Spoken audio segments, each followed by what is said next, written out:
올해 1월 5일부터 이제 빌립보서 강해. 올해 이제 표가 빌립보서에 나왔거든요. 여기 올해 표처럼 복음을 알고 복음을 살자 해서 빌립보서 1장 27절 오직 너희는 복음에 합당한 삶을 살아라 라는 그 주제로 이제 빌립보서 강해를 시작했는데 한 9개월 만에 이제 오늘 마지막 시간을 갖게 됐습니다. 먼저는 또 매 주마다 또 하나님께서 우리 가운데 빌립보서를 통해서 우리 공동체에 말씀을 주신 것을 감사하고 영광 돌리고 또 우리 성도님들 매주 또 예배 자리에서 또 집중하여서 또 설교 잘 들어주신 것 참 감사드립니다. 한 10여 년 전에 발간된 책 중에 이런 책이 있습니다. 사진 한번 보여주실까요? 기적을 이룬 나라, 기쁨을 이룬 나라라는 책이 있습니다. 여기 이제 사진이 있는데 이제 옥스퍼드 출신 이코노미스트 기자 특파원이 한국에 살고 거주하면서 느낀 것을 책으로 썼는데 원래 제목은 이건 아닙니다. 원래 제목은 불가능한 나라라는 뜻이에요. 표지 다시 한번 보여주면 그 밑에 이렇게 설명이 되어 있어요.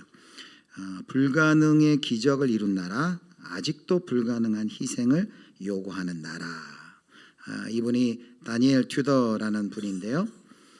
이분이 한국이 이룬 놀라운 경제 성장, 또 민주주의의 정착 이러한 것들의 찬사를 보내면서도 그 과정 가운데 너무나도 많은 것을 희생해야만 했다. 그 희생한 것들을 다시 생각해야만 한다라는 그런 이제 논지의 책입니다. 우리가 이제 OECD 회원국이잖아요. 가끔 뉴스를 통해 그런 걸 접하셨을 거예요. OECD 회원국 중에서 뭐가 1위다. 그 영광스러운 또 것도 있지만 거기 보면 불명예스러운 1위가 참 많이 있습니다. 여러분도 많이 들어봤지만 대표적인 게 우리나라가 이제 자살률 1위입니다. 부동의 1위예요. 이거는 뭐 거의 한 20년 동안 자살률 1위. 그리고 출산율이 지금 거꾸로 1위예요. 최하위입니다. 0.7 뭐 이렇게 되는 것 같은데 정확한 통계는 제가 확인 못했고요. 하여튼 최하위입니다. 그리고 노인 빈곤율이 또 1위입니다. 노인 빈곤율. 또 산업재해 사망률이 1위예요. 요즘도 계속해서 산업 현장 근로 현장에서 사망사고 기사가 계속 나고 있지 않습니까? 산업재해 사망률이. 또 스트레스 수준이 1위이고요. 그리고 평균 수면 시간이 최하위입니다. 평균 수면 시간이 최하위. 그래서 이런 지표를 두고 어떤 SNS에서는 이런 나라에 살아있는 것이 기적이다라는 그런 이야기도 이렇게 덧붙여 있습니다. 정말 기적을 이룬 나라, 기쁨을 이룬 나라처럼 이 저자가 이야기하는 것처럼 우리나라가 경제적인 성장을 이루면서 잃어버린 것이 너무 많고 또 그 사이에서 이제 기쁨을 잃어버렸다는 이 주장에 씁쓸하지만 동의하지가 않을 수 없었습니다. 바로 이런 시대일수록 바로 빌립보서가 이야기하는 주 안에서의 기쁨이 우리 가운데 필요합니다. 이제 오늘 우리가 빌립보서의 마지막 시간을 맞는데 이 빌립보서에 여러 주제가 있지만 그 중에 중요한 것이 바로 주 안에서 기뻐하라라는 것이죠. 기쁨을 자주 얘기해요. 사도 바울이 기쁨을 여러 번 이야기합니다. 그런데 그 기쁨을 이야기하는 사도 바울인 정작 어디에 있어요?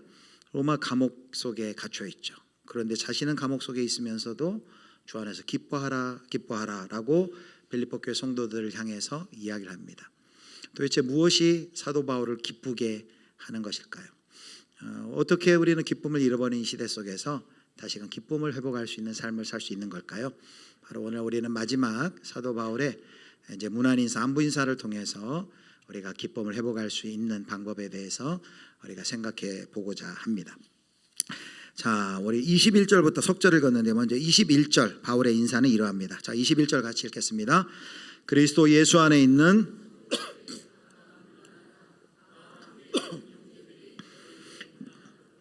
그리스도 예수 안에 있는 성도에게 각각 문안하라. 나와 함께 있는 형제들이 너희에게 문안하고. 사도 바울이 먼저 빌립보 성도들에게 자기의 이제 안부를 전합니다. 그런데 빌립보 교회 성도들 뭐라고 부르냐면 그냥 성도들이라 안 하고 앞에 뭐라고 되어 있냐면 그리스도 예수 안에 있는 성도들에게라고 이렇게 그들을 부르고 지칭하고 있습니다. 여러분 그리스도 예수 안에라는 이 표현은 빌립보에서 아주 자주 나오는 표현이에요. 그리스도 예수 안에, 또 주 안에, 그리스도 안에, 이런 표현들이 무려 한 20여 회나 사용이 됩니다. 그냥 성도로 하고 해도 아무런 괜찮아요. 그런데 왜 여기다가 그리스도 예수 안에서라는 말을 꼭 붙일까요? 사도 바울이. 그리스도 예수 안이라는 것은 어떤 의미가 있을까요? 가장 먼저 생각해 볼 수 있는 것은 그리스도와 성도의 연합을 생각해 볼 수 있습니다. 우리가 예수님을 믿을 때 그리스도와 하나가 되죠. 요한복음식으로 그리스도가 내 안에, 내가 그리스도 안에 신비로운 연합의 관계 가운데 우리의 존재가 들어가게 되는 것이죠. 그런데 성도의 그리스도와 연합뿐만 아니라 여기에 그리스도 예수 안에서, 주 안에서, 그리스도 안에서라고 이야기할 때 꼭 기억해야 될 것이 있습니다. 빌립보서에서 그것을 강조하는데요.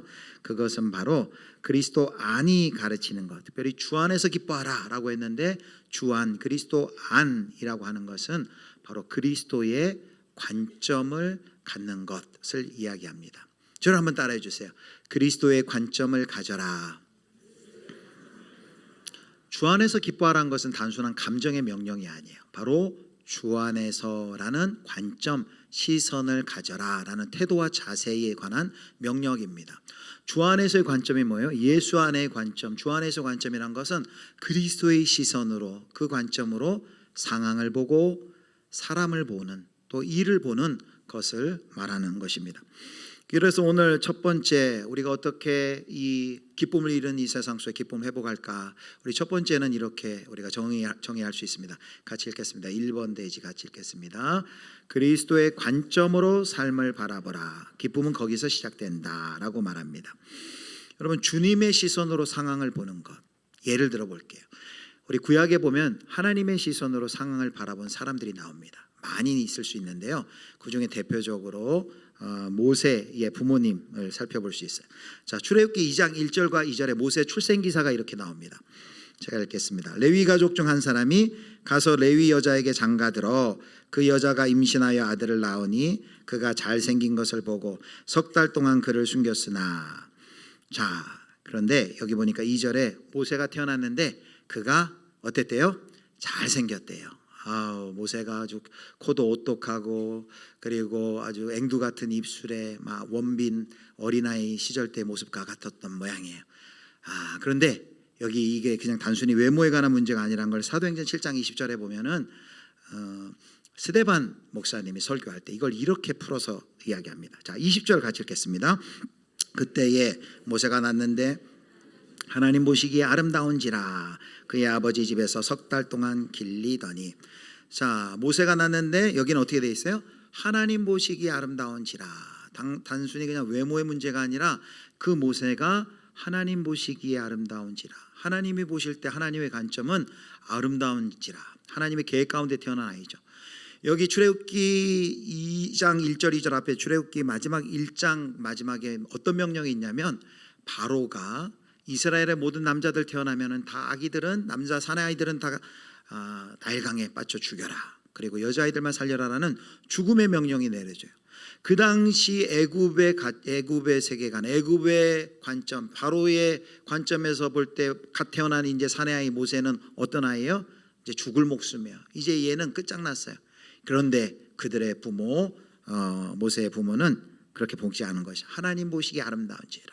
그래서 7장 20절에 보면 그의 아버지 집에서 석 달 동안 길리더니, 그 바로의 명령을 거부하고 그를 석 달 동안 몰래 길립니다. 그것이 안 되죠. 나중에 이제 그를 살리려고 갈대상자에 띄우는 것이죠. 바로 모세의 부모가 하나님의 시선으로 그 상황을 보고 자기의 자녀를 보았던 것이죠. 우리는 대개 어떻게 기쁨을 느껴요? 대개 이제 눈앞의 상황, 그리고 환경, 경제관계, 건강, 인간관계 등을 기준으로 삶을 판단하고 기쁨을 누립니다. 그런데 여기 주안이라는 관점은 지금 이 순간에도 하나님의 시선으로 상황을 본다는 건 하나님께서 지금 이 상황 속에서 어떤 일을 하고 계신가라는 것을 믿음의 눈으로 바라보는 거예요.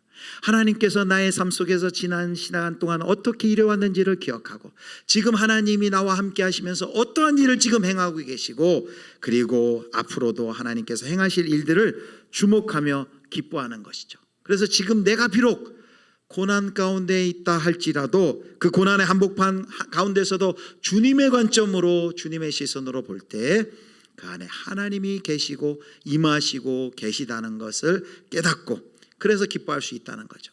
사도 바울이 감옥 속에서도 뭘 확신했어요? 빌립보 1장 6절 말씀입니다. 같이 읽겠습니다. 너희 안에서 착한 일을 시작하신 이가 그리스도 예수의 날까지 이루실 줄을 우리는 확신하노라. 착한 일, 하나님이 구원의 역사를 시작하셨는데, 하나님이 시작하셨다면 하나님께서 반드시 그 일을 마치실 것이다 라는 확신의 말을, 그가 믿음을 이렇게 고백하고 있는 것입니다. 그래서 주 안에서, 이와 같이 주 안에서 누리는 기쁨은 하나님께서 이 상황 가운데서 어떤 일을 하고 계신지를 기억하면서 기대하는 것이죠. 말씀에 근거해서. 그리고 어려운 상황을 뛰어넘어 결국에 구원으로 이끄실 것이다 라는 그 확신 가운데 경험하는, 세상의 환경과 상황이 만족이 되어지만 누릴 수 있는 기쁨과는 차원이 다른 기쁨이다라는 것이죠. 마틴 루터에 대해서 이런 이야기가 내려옵니다. 마틴 루터가 하루는 큰 절망과 두려움 가운데 낙심하고 있었어요. 그의 아내가 이제 카타리나라는 분인데, 그러자 상복을 입고, 검은 상복을 입고 루터 앞에 나타난 거예요. 마틴 루터가 깜짝 놀랐어요. 갑자기 아내가 상복을 입고 나타나니까, 아니 누가 죽었어? 도대체 왜 상복을 입고 나타난 겁니까? 하자 카타리나가, 아내가 뭐라고 얘기했습니까? 이렇게 얘기했대요. 하나님이 죽었어요. 하나님이 죽었어요 라고 얘기했다는 것이죠. 그러니까 이 마틴 루터가 당황해가지고, 아니 뭔 소리야, 하나님이 죽다니, 그 무슨 말이요? 라고 다시 물은 거죠. 그러자 아내가, 그 부인이 이렇게 대답했습니다.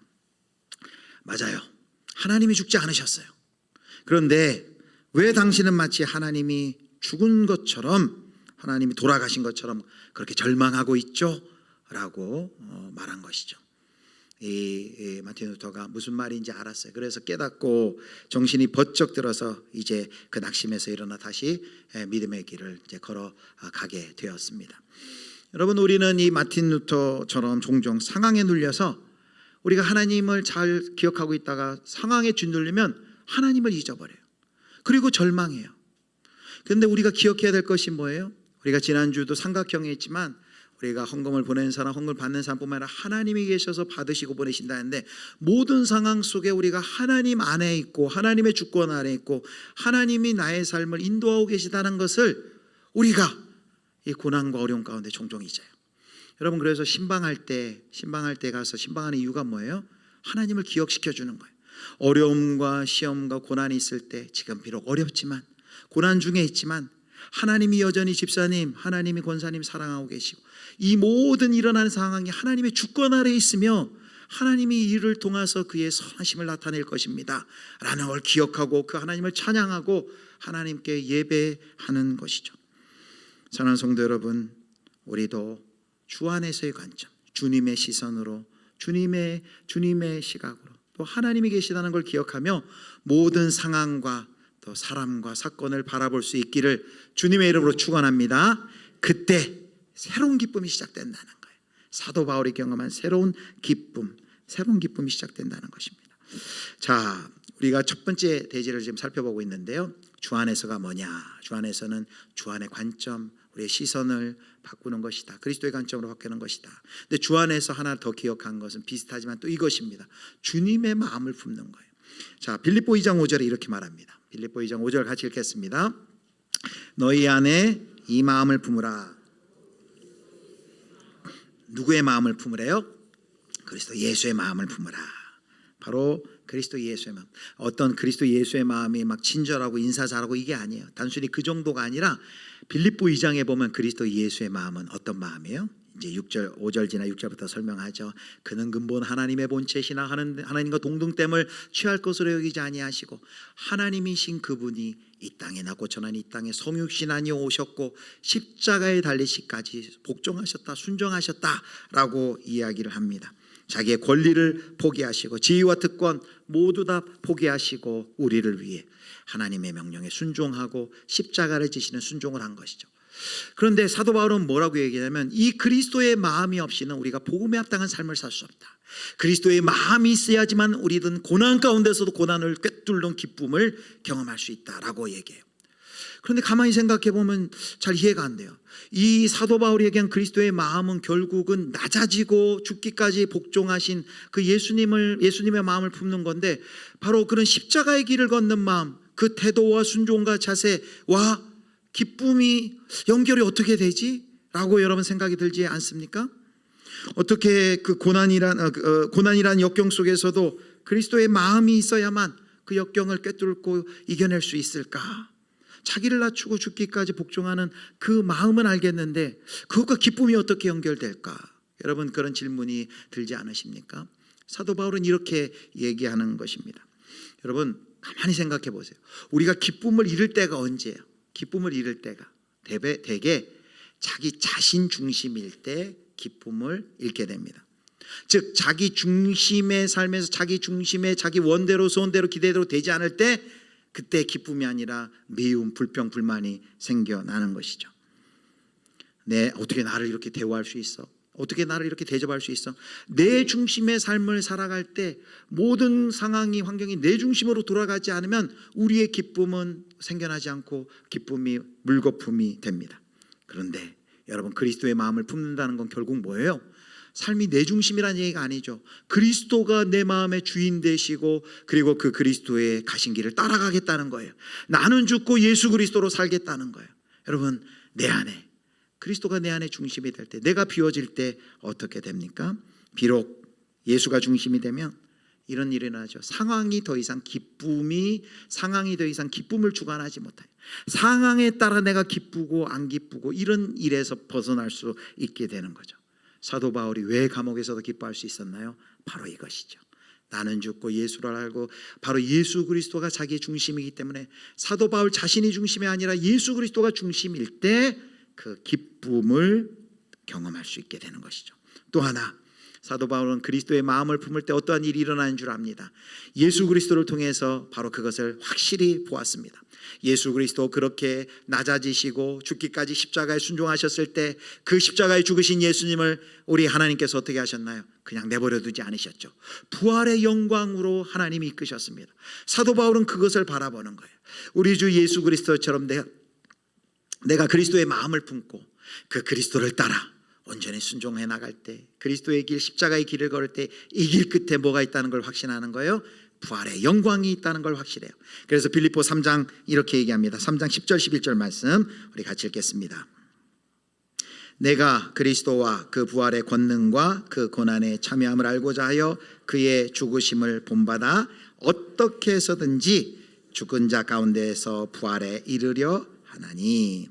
사도 바울이 그리스도의 마음을 품을 때, 그리고 그 길을 걸 때, 그리스도의 마음을 품고 그 자세와 태도로 생각을 가지고 갈 때 나타나는 그 고난을 단순히 고난으로 보지 않고 이 고난을 통해 하나님이 나를 부활의 영광으로 인도하실겠지라는 그 믿음의 확신 가운데 그가 기뻐할 수 있었다는 거죠. 사랑하는 성도 여러분, 우리가 그리스도 안에서, 주 안에서 그리스도의 마음으로, 시선으로 가족을 보고, 자녀를 보고, 그리고 우리 이웃을 보고, 함께 일하는 우리 직원들을 바라볼 때 여러분 어떤 일이 일어날까요? 우리가 그 주님의 시선으로 이웃을 바라볼 때 더 이상 그들은 우리 타인이 나에게 유익을 가져다주는 수단으로 전락되지 않을 것입니다. 우리의 자녀를 모세의 부모처럼 그렇게 우리가 주님의 시선으로 바라본다면, 세상에서는 뭐가 많고 어느 학교에 들어가야 되고 뭘 가지고 있어야만 존귀한 존재지만 너는 참 귀한 존재, 사람들은 그렇게 얘기하지 않지만 너는 참 귀한 존재다라는 것을 우리가 고백할 수 있겠죠. 오늘 첫 번째, 오늘 일대지가 좀 긴데요, 우리 첫 번째 가서 다시 한번 우리 대지 같이 마음에 새기겠습니다. 같이 읽습니다. 그리스도의 관점으로 삶을 바라보라. 기쁨은 거기서 시작된다. 이것이 바로 사도 바울이 첫 번째 우리에게 얘기한 바로 기쁨을 회복할 수 있는 길입니다. 자, 두 번째, 계속해서 21, 22절에 사도 바울이 이렇게 문안 인사를 합니다.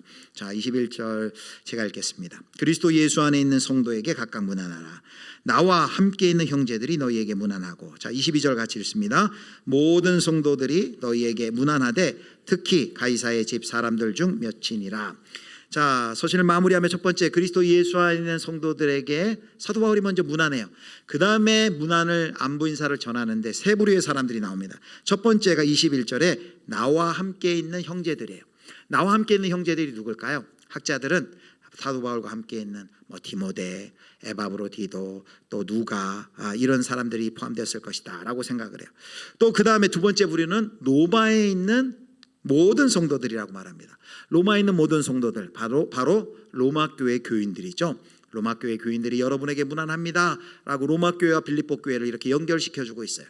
그런데 로마 교회에 있는 성도들 중에서도 특별히 사도 바울이 뭐라고 얘기했냐면 22절에 가이사의 집 사람 중 몇이니라 라고 말합니다. 가이사 시저죠. 황제입니다. 가이사의 집 사람들이 누굴까요? 여기 시저니까 황제의 혈족만을 뜻하느냐? 그렇지 않습니다. 혈족도 들어가지만 로마 황제 직속 관료, 관리, 하인, 병사들을 포함한 그 모든 사람들 중에서 예수 믿은 사람이 있었던 것 같아요. 그들 로마 교회 교인들의 안부를 사도 바울이 전하는 것입니다. 여러분, 사도 바울은 혼자가 아니었어요. 지금 사도 바울은 감옥 가운데 들어가 있지만은 그는 누구와 연결되어 있습니까? 그와 동역하는 많은 성도들과 연결이 되어 있어요. 그래서 사도 바울의 서신에 보면은 성도들의 이름이 많이 나와요. 로마서 16장에도 보면 그 성도들의 이름이 빼곡하게 나옵니다. 그와 교제하고 그가 기도하고 그를 위해 기도해 주는, 바울은 그들을 생각할 때마다 어땠을까요? 여기 빌립보 교회 성도들을 보면 알 수 있어요. 바울을 생각하고 그를 위해 기도해 주고 후원하는 그들을 생각하며 사도 바울이 4장 1절에 뭐라고 고백합니까? 자, 4장 2절 1절 같이 읽겠습니다. 그러므로 나의 사랑하고 사모하는 형제들, 나의 기쁨이요 면류관인 사랑하는 자들아, 이와 같이 주 안에 서라. 여기 사랑하고 사모하는 형제들, 성도들을 그렇게 불러요. 그리고 나의 뭐라고 부릅니까? 기쁨이요, 나의 기쁨이요 라고 부르고 있습니다. 그 교회 동역자들, 성도들이 자신의 기쁨이다 라고 고백하고 있는 것이죠. 여러분, 우리가 신앙의 길은 결코 혼자 걷지 않습니다. 함께 걸어요. 우리 기독교는 시작부터가 공동체예요. 성삼위 하나님이 공동체고 공동체로 시작이 돼요. 혼자 뭐 산속에 들어가서 혼자 득도하고 혼자 뭐 뭘 노력해서 되는 게 아니에요. 공동체로 모이고 공동체 안에 관계 속에 하나님이 주시는 기쁨과 신령한 복들이 있습니다. 그래서 진정한 기쁨은, 사도 바울이 말하는 기쁨은 혼자 누리는 기쁨이 아니에요. 공동체 안에서 누리는 기쁨이에요. 세상이 줄 수 없는 그런 공동체 안에서 누리는 기쁨입니다. 9월 20일 미국 메이저리그에서 실제 있었던 일이에요. 제가 라디오 듣다가 들은 기사인데요. 그 메이저리그의 LA 에인절스라는 팀에 마이크 트라우트라는 선수가 있어요. 근데 이 선수가 그날 400홈런을 쳤어요. 400홈런. 여러분, 보통 이런 선수 이제 400홈런이 예상되면 그 이제 홈런 존에 가면 어떤 일이 일어나요? 많은 사람들이 막 이게 잠자리채 들고 막 글러브 끼고 막, 왜 그렇게 있죠? 볼 잡으려고. 볼 잡아서 뭐 하려고? 그거요, 경매 비치면 어마어마하답니다. 미국 같은 경우는 뭐 조사해니까 몇 억에서 수십억이 되는 경우도 있어요. 그날 이제 이 마이크 트라우트가 400홈런이 예상되는 날에 딱 쳤는데 400홈런이 됐어요. 이제 홈런이 날아가. 그런데 그것을 어떤 사람이 청중이 딱 그 관중석에서 한 명이 잡았어요. 많은 사람들이 생각했지, 야, 저 사람 횡재했네, 막 뭐 이런 얘기가 있었겠죠. 그런데 뜻밖의 이 사람이 그것을, 이 홈런을 친 이 마이크 트라우트에게 돌려주겠다라고 얘기를 했어요. 그런데 단서가 있어요. 한 가지 조건이 있어요. 조건이 뭔 줄 아십니까? 조건이 그라운드에서 그 마이크 트라우트 그 선수와 함께 캐치볼 한번 해달라고. 캐치볼 한번 해다. 그래서 경기가 마치고 진짜 마이크 트라우트하고 이 선수하고 이렇게 캐치볼 하고, 그 잡은 사람은 그 볼을 그에게 주고, 그 마이크 트라우트가 또 그 볼은 이제 자기가 갖고 이렇게 자기가 다른 볼에 사인도 하고 배트하고 해가지고 주고 이렇게 사진을 찍었어요. 여러분, 이게 해외 토픽으로 소개된 이유는 뭘까요? 여러분 같으면 뭘 선택하겠어요? 그겁니다. 저도 마찬가지예요. 아마 그랬을 거예요. 그런데 이 선수에게는 자기의 영웅인 이 사람과 그라운드에서 같이 캐치볼하고, 그리고 그 관계를 맺고, 그게 너무나도 자기는 돈 뭐 몇 억보다도 이 사람에게는 그게 자기는 더 소중한, 그에겐 그 관계의 가치가 더 의미가 있었던 것이죠. 사랑하는 성도 여러분, 이 시대는 관계보다도 소유를 더 중요시합니다. 그런데 복음은 반대라는 것이죠. 여러분, 사도 바울이 누리는 그 관계 속에서의 기쁨, 돈으로 살 수 없는 자기는 감옥에 있지만 나는 연결되어 있어요. 함께 주 안에서라는 관점을 가진 성도들이 나를 위해 기도해 주고 또 나를 도와주는 그 성도들을 생각할 때마다 그는 기쁨이 멈추질 않은 거예요.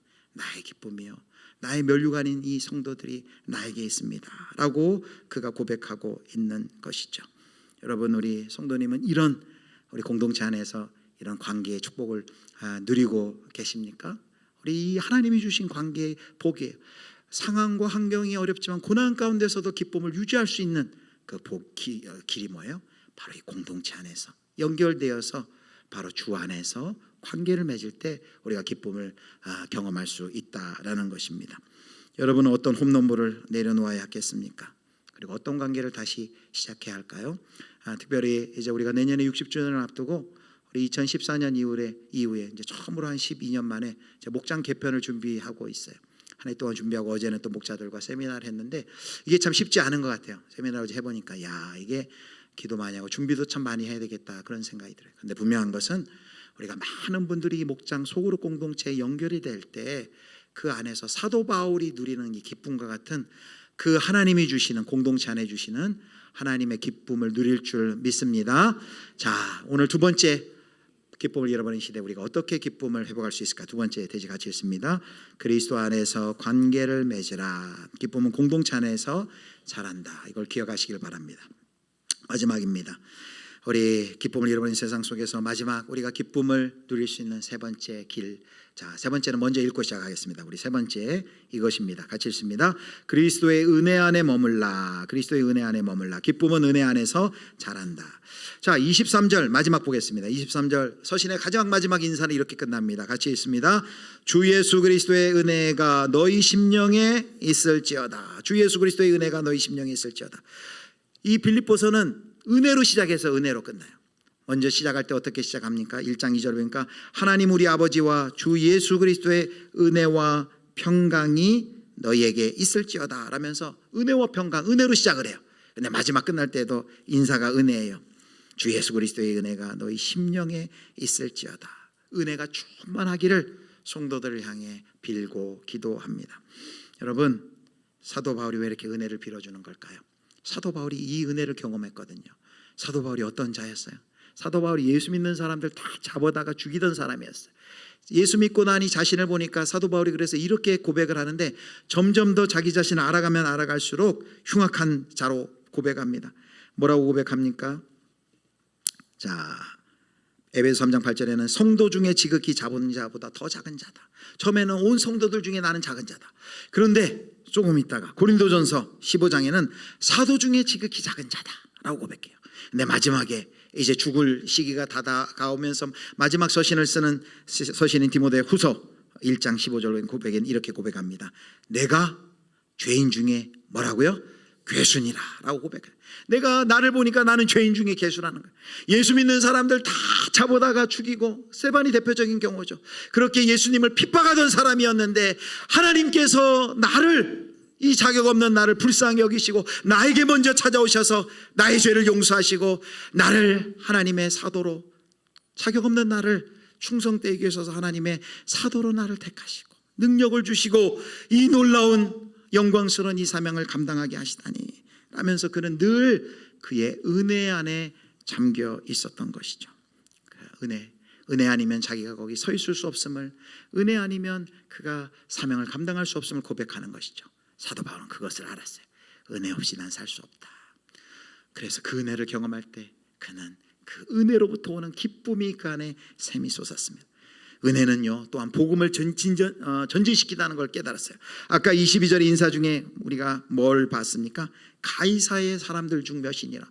분명히 지금 사도 바울은 감옥에 갇혀 있는데 복음은 전진하여서 그 황제에 휘하 있는 신하들, 종들, 그 친족들에게까지 복음이 전해지는 것이죠.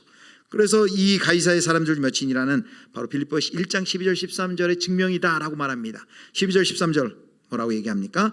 형제들아 내가 당한 일이 도리어 복음 전파에 진전이 된 줄을 너희가 알기를 원하노라. 13절 같이 읽겠습니다. 이러므로 나의 매임이 그리스도 안에서 그 밖에 모든 사람에게 나타났으니, 이러므로 나의 매임이 그리스도 안에서 모든 시위대 안과 그 밖에 모든 사람에게 나타났으니, 바로 은혜로 이 사역이 전진되고, 사도 바울은 매여 있지만 복음은 매이지 않고 복음은 계속해서 전진해 나가는 사역의 은혜를 경험하며 또 사도 바울은 이 은혜에 감사하고 있는 것이죠.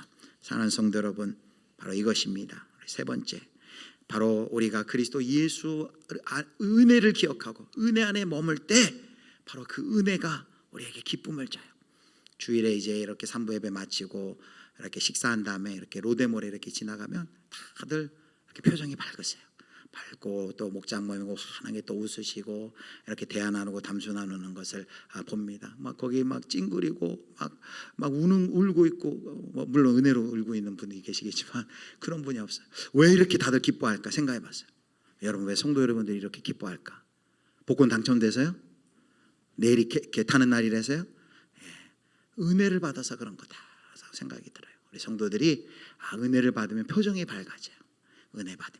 은혜 받으면 기뻐할 수밖에 없습니다. 사랑하는 성도 여러분, 이제 말씀을 맺도록 하겠습니다. 우리 지난 9개월 동안 또 사도 바울과 함께 빌립보 교회와 함께 우리가 이 빌립보서를 함께 살펴봤어요. 함께 또 기도하고 또 함께 기뻐하고 또 함께 또 인내하고 이런 시간들을 같이 보냈습니다.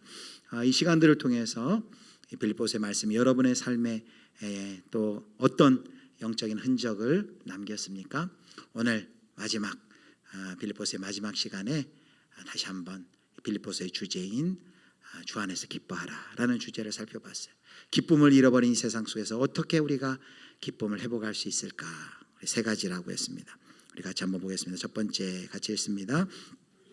관점으로 삶을 바라보라. 현실과 상황을, 모든 상황에 그리스도를 생각하고 하나님을 생각하며 그분의 시선으로 바라볼 때 세상이 줄 수 없는 기쁨이 시작되는 거죠. 두 번째, 그리스도 안에서 관계를 맺으라.